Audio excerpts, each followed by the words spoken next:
Hello students, today we are going to continue with laws of motion and we are going to cover the following topics: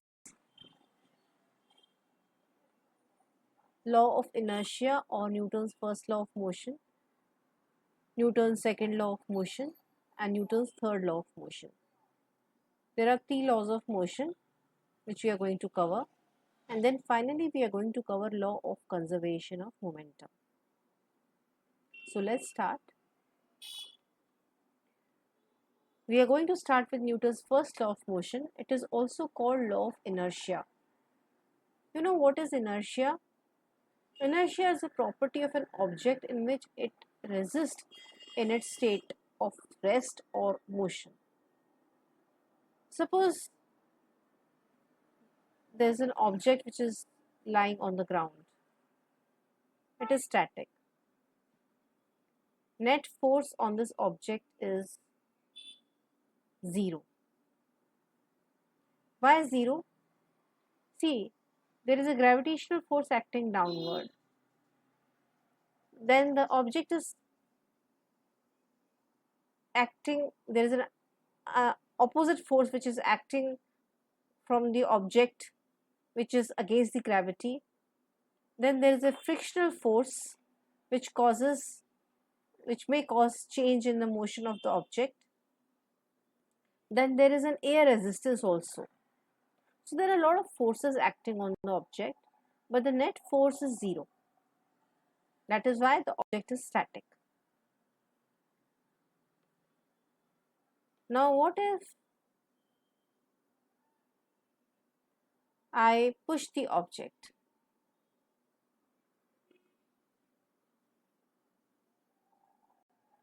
I push the object. The object may move. I am applying a force on the object and the object may move.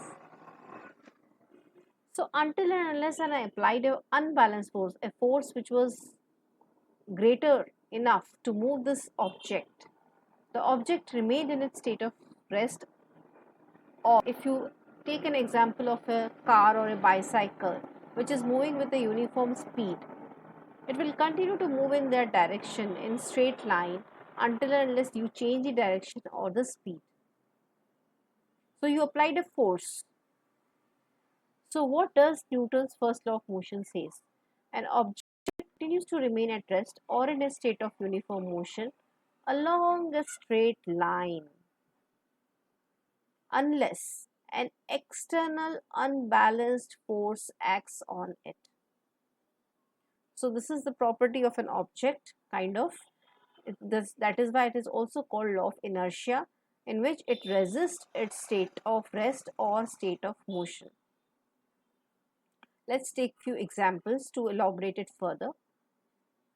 See, this man is trying to move this heavy box. So without his application of force, it will not move. It will continue to remain at rest.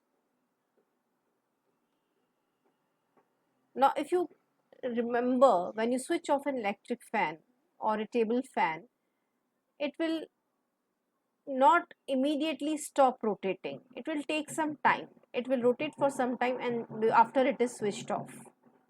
That means the blades of the fan try to continue to move in its state of motion unless a force is greater enough to stop its motion. Now, if you see, this lady is trying to shake the branches, and when it shakes the branches, when she applies the force on the branches, the fruits fall down. So fruits were static, and when the force was applied, they fell down. Now, if you look at this example, this boy has taken a book in his hand. It was easy to take this book, but when he took the bag full of books, it was difficult. The force applied was more. The pressure applied, the force applied to lift the bag was more because its mass was heavy. So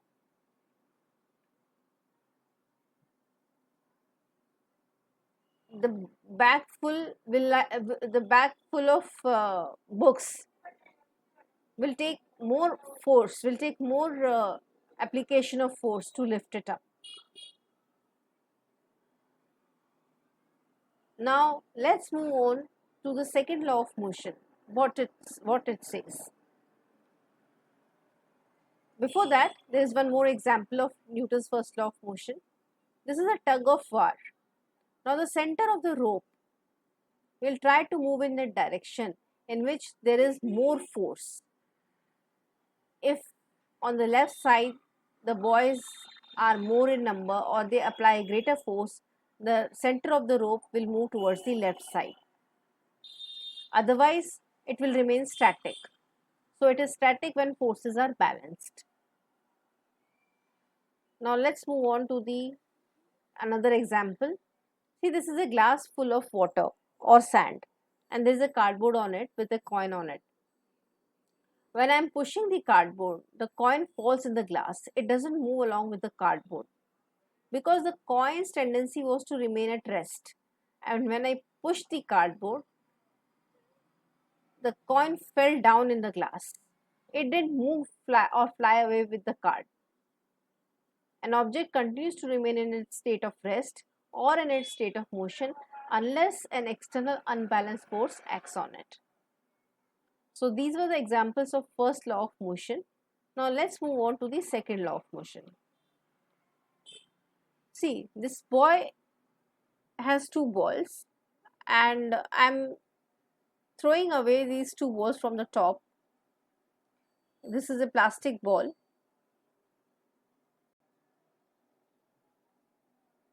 And this is a rubber ball.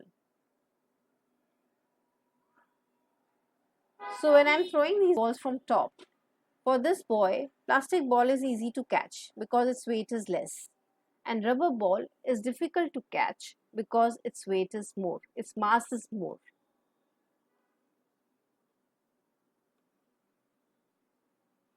Then I'm trying to send a ball to him at a slow speed.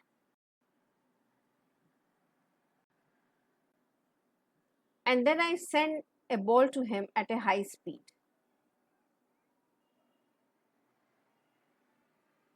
Which is easier to catch?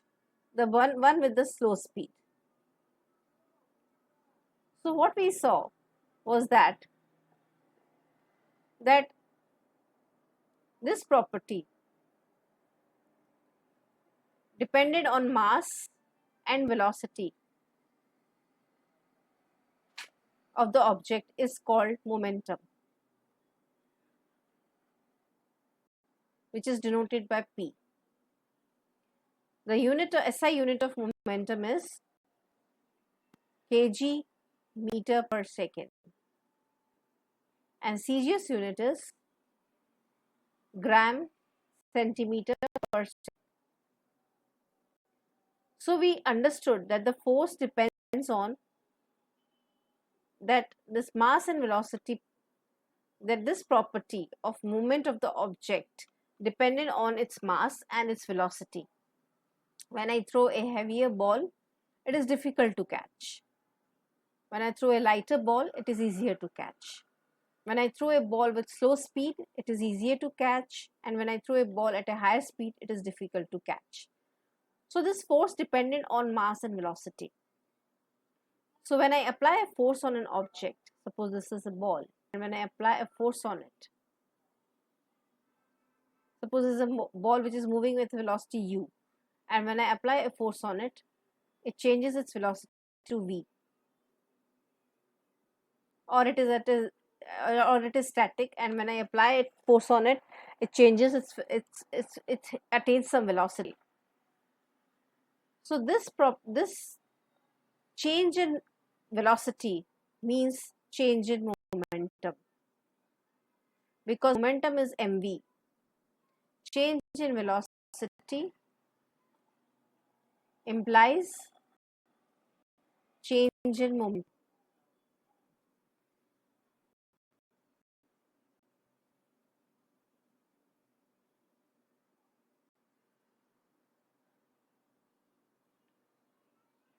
Now we know that when we apply a force on this object, the rate of change of momentum What does the second law says? Let's see.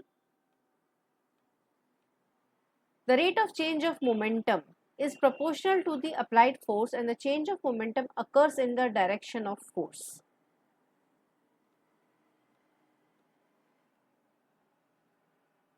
So this force is directly proportional to rate of change of momentum.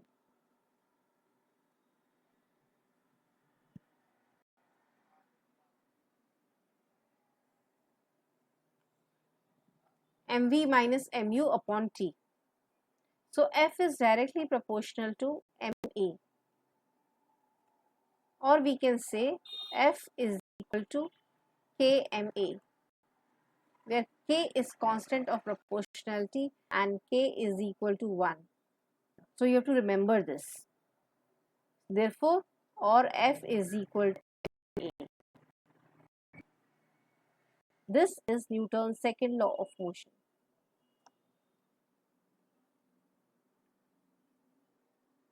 So this force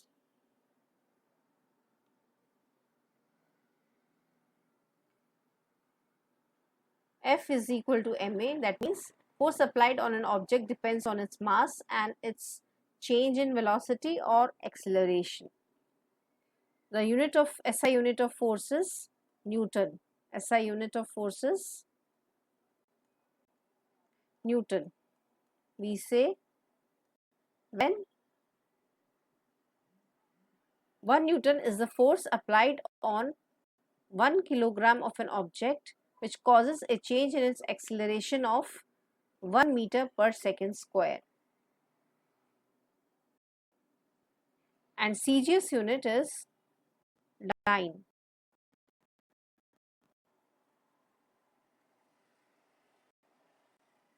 So 1 is the force applied on 1 gram of an object which causes to change its acceleration from to 1 centimeter per second square.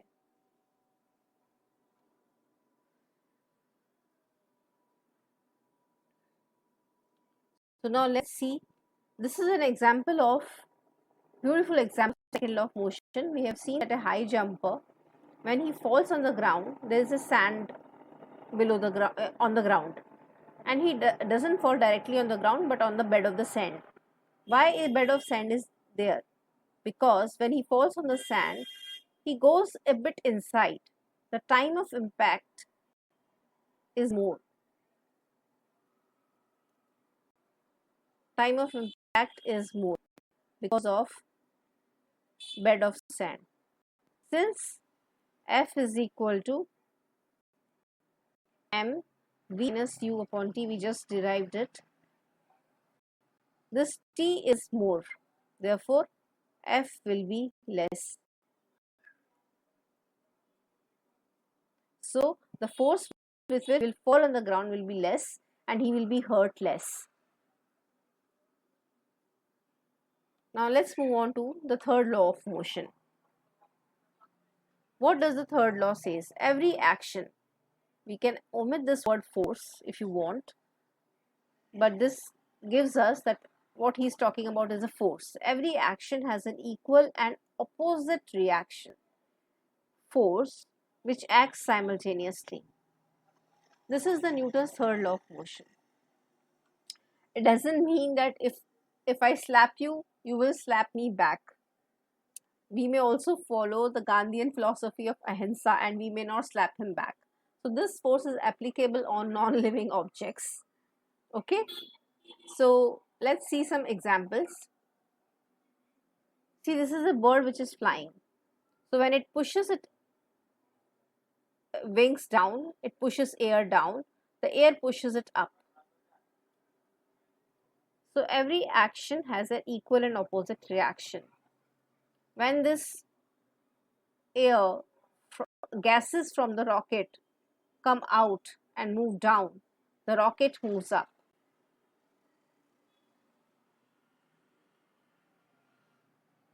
Right? This is an example of recoil of a gun. This is a gun.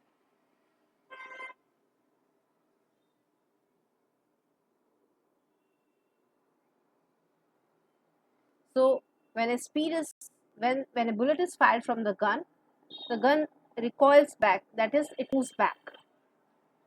So the bullet was fired in this direction, but there was a reaction and the gun recoiled.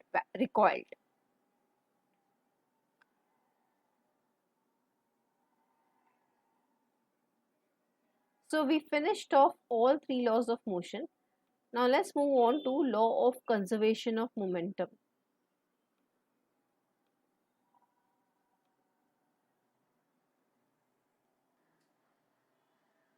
Suppose this is a ball m1 of mass m1 and this is a ball of mass m2. It has a speed of u1 and this has a speed of u2 and they both collide. So what will happen after the collision? You may see that they are moving in the opposite directions. It's speed v1 and speed v2.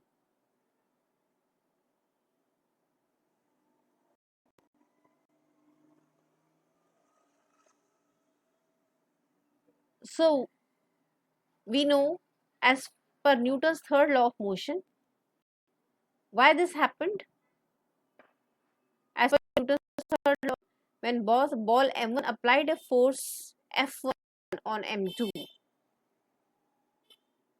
then m2 also applied a force on m1 in opposite direction, and that was F2. So F1 was equal to minus of F2, or we say M1A1 is equal to minus M2A2. We have learned this from Newton's second law of motion, that F is equal to Ma. So M1 V1 minus U upon T is equal to minus M2 V2 minus U2, change acceleration change in velocity upon time,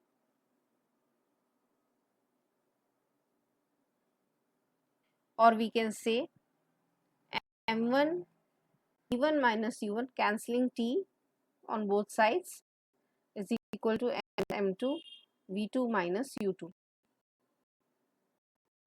or we can say M1 V1 plus M2 V2, taking this on the left hand side, is equal to V2 M1 U1 plus M2 U2. So the momentum after collision is equal to momentum after.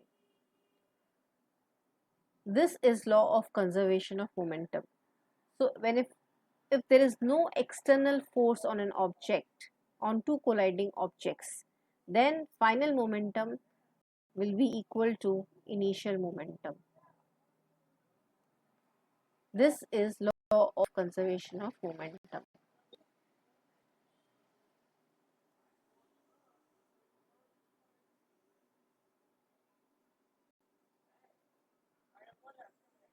Take the example of gun. Suppose the gun is static. So u1 is the velocity of the bullet, which is 0. u2, gun is static, its velocity is 0. So applying law of conservation of momentum, suppose the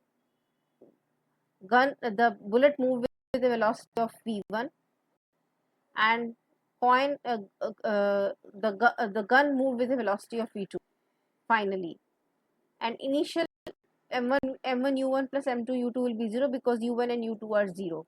Therefore v1, which is the velocity of the gun, will be equal to minus m2 v2 upon m1. That means it will be opposite in direction. So the gun will go backward. So the gun will recoil and the bullet will go in the opposite direction. So this was law of conservation of momentum. Now we will move on to our questions in our next session. Till then, goodbye.